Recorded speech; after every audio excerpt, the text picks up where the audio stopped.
మరో breaking news చూస్తున్నాం. Rajampet BJP అభ్యర్థి మాజీ CM Kiran Kumar Reddy plan work out అవుతోంది. ఏపీలో 14 సమస్యాత్మక ప్రాంతాలను గుర్తించినట్లు ఈసీ ప్రకటించింది. ఆయా స్థానాల్లో 100% వెబ్ కాస్టింగ్ కు ఎన్నికల కమిషన్ ఆదేశాలు జారీ చేసింది. ఈ క్రమంలోనే రాజంపేట పార్లమెంటు పరిధిలోని పీలేరు, పుంగనూరు, తంబళ్లపల్లి, రాయచోటి నియోజకవర్గాల్లో 100% వెబ్ కాస్టింగ్ తో ఎన్నికలు నిర్వహించనున్నారు. దాంతో కిరణ్ కుమార్ చెప్పినట్టుగానే జరుగుతుండటం హాట్ టాపిక్ గా మారింది. ఇక పుంగనూరు నుంచి వైసీపీ తరఫున మంత్రి పెద్దిరెడ్డి రామచంద్రారెడ్డి పోటీ చేస్తున్నారు. తంబళ్లపల్లి నుంచి పెద్దిరెడ్డి సోదరుడు ద్వారకనాథరెడ్డి బరిలో ఉన్నారు. రాజంపేటలో కిరణ్ కు పోటీగా వైసీపీ నుంచి పెద్దిరెడ్డి మిథున్ రెడ్డి ఉన్నారు.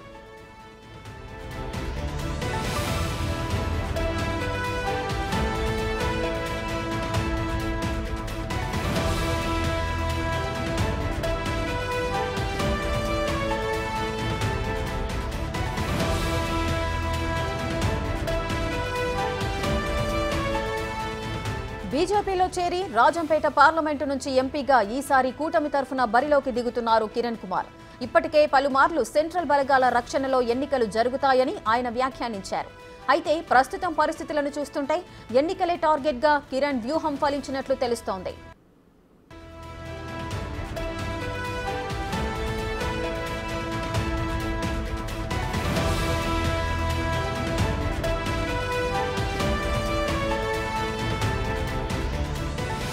రాజంపేట బీజేపీ అభ్యర్థిగా బరిలోకి దిగుతున్న మాజీ సీఎం కిరణ్ కుమార్ రెడ్డి ప్లాన్ అయితే వర్కౌట్ అవుతోంది. ఏపీలో మొత్తం 14 సమస్యాత్మక ప్రాంతాలను ఈసీ గుర్తించింది. ఆయా స్థానాల్లో 100% వెబ్ కాస్టింగ్ అయితే ఎన్నికల కమిషన్ ఆదేశాలు జారీ చేసింది.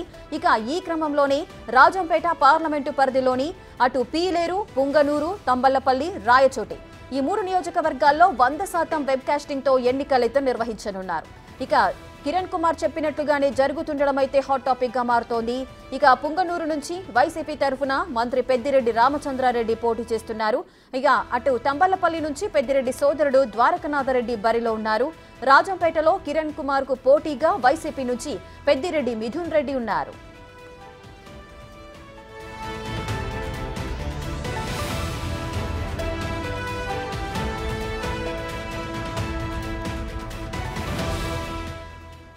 మరింత సమాచారం మా ప్రతినిధి దామోదర్ లైవ్ లో అందిస్తారు.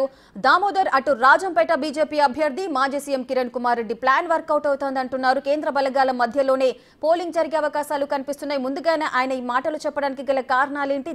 దీనికి సంబంధించిన వివరాలు చెప్పండి.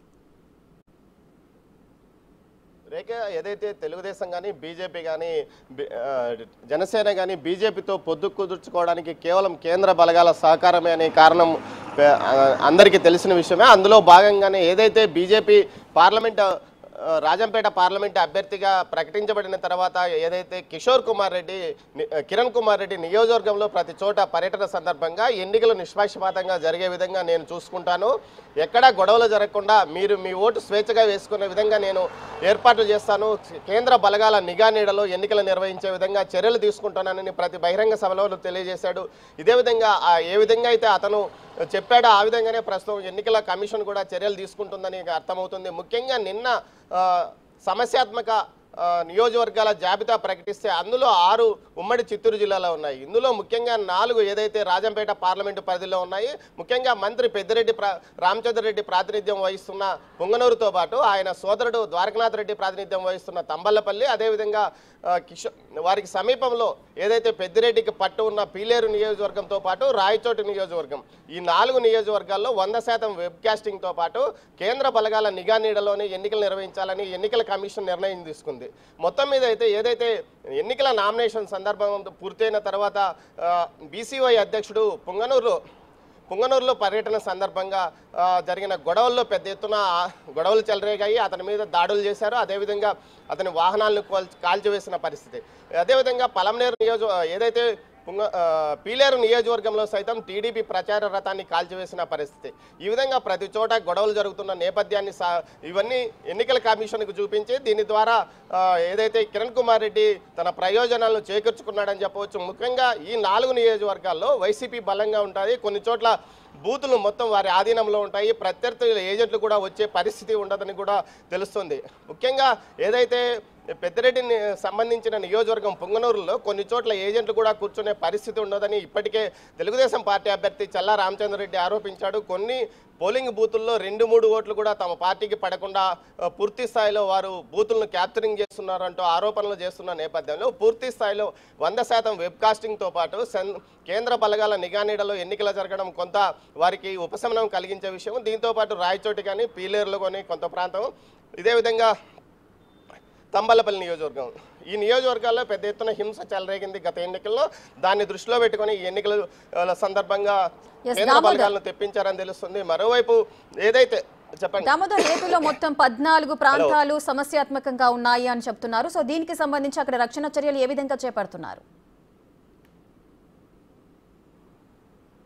రేఖ 14 నియోజకవర్గాలకు సంబంధించి పూర్తి స్థాయిలో 100% వెబ్కాస్టింగ్తో పాటు కేంద్ర బలగాలు ఈ నియోజకవర్గాల పరిధిలో రక్షణ తీసుకోవాల్సిన అవసరం ఉందని కూడా ఎన్నికల కమిషన్ ఆదేశాలు జారీ చేసింది. సెక్యూరిటీ సెంట్రల్ బలగాలు ఇక్కడికి వచ్చి పూర్తి స్థాయిలో ఎన్నికల బందోబస్తు నిర్వహిస్తాయి.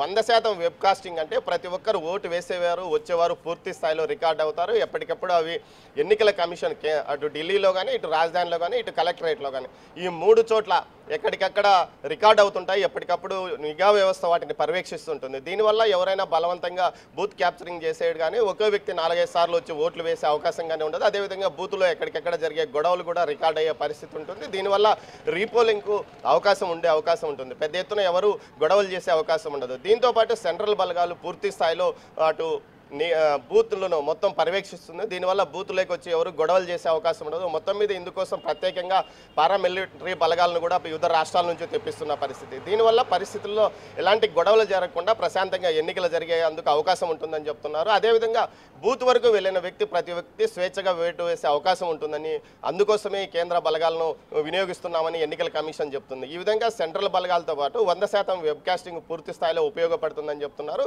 ముఖ్యంగా ఏదైతే ఈ ఉమ్మడి చిత్తూరు జిల్లాలో తీసుకుంటే మొత్తం 6 నియోజకవర్గాలు, ఇటు రాజంపేట పార్లమెంట్లో 3 ఉన్నాయి, అదేవిధంగా పలమనేరు నియోజకవర్గము, దీంతోపాటు తిరుపతి, చంద్రగిరి. గత పార్లమెంటు ఉప ఎన్నికల సందర్భంగా తిరుపతి పార్లమెంటుకి సంబంధించి తిరుపతి అసెంబ్లీ నియోజకవర్గంలో పెద్ద ఎత్తున గొడవలు చెలరేగాయి. బయట వ్యక్తులు వచ్చి యథేచ్ఛగా ఓట్లు వేశారు. అదేవిధంగా ఎమ్మెల్సీ ఎన్నికల సందర్భంగా కూడా గొడవలు జరిగాయి. దీన్ని దృష్టిలో పెట్టుకుని ఎన్నికల కమిషన్ ఇక్కడ పూర్తి స్థాయిలో 100% వెబ్కాస్టింగ్ కోసం అదేవిధంగా సెంట్రల్ బలగాలతో ఎన్నికలు నిర్వహించాలని ఆదేశాలు జారీ చేసింది. దీంతో పాటు చంద్రగిరి పక్కనున్న చంద్రగిరి నియోజకవర్గంలో కూడా దీని మీద పెద్ద ఎత్తున ఎన్నికల కమిషన్కు ఫిర్యాదులు అందడంతో ఈ నియోజకవర్గాన్ని కూడా పూర్తిగా 100% వెబ్కాస్టింగ్ సెంట్రల్ బలగాల పర్యవేక్షణలో ఎన్నికలు జరపాలని నిర్వహించింది. మొత్తం మీద గతంలో ఎన్నడూ రాయలసీమలో మిగతా నియోజకవర్గాలు కేవలం ఆర్లగడ్డ ఒకటి మాత్రమే ఉండగా ఇప్పుడు మాత్రం పూర్తి స్థాయిలో చిత్తూరు జిల్లానే మీదనే ప్రత్యేక దృష్టి ఇటు ఎన్నికల కమిషన్ కేంద్రీకరించడం విశేషమని చెప్పవచ్చు. Rekha. Right, thank you Damodar, thanks for the live details.